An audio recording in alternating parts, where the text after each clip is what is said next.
Last week we looked at the first why of the chapter, which was asked by the scribes and Pharisees. Upon witnessing a powerful scene of a paralytic man being lowered through the roof of where Jesus was preaching, Christ tells the man his sins are forgiven, which prompted the religious leaders to say this in their heart. I don't know what's going on. Thanks.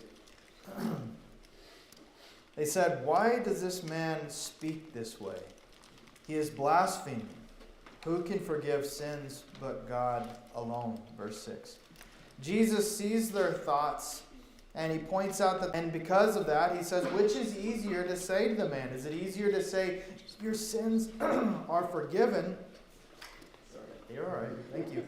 Or get up, pick up your pallet, and go walk. Well, we know which one's easier. It's easier to say to someone your sins are forgiven. Why? Because there's no way to prove it. And that's his point. And he wants them to think that. Well, yes, Jesus, it is easier. You're right.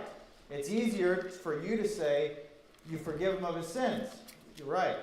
And he says, so that you will know that I have the authority to the Lord.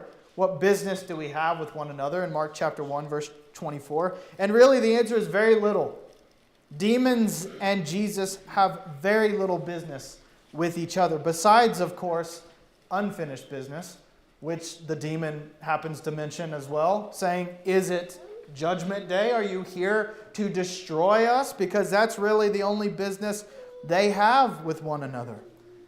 When God will deliver that final blow to the devil and all who serve him. You see, Jesus didn't come to earth to save demons. There's no saving them. What business does the Holy One of Heaven have with spirits who have freely chosen to abandon their heavenly abode? Who have freely chosen to abandon the perfect presence of God? There's nothing to talk about.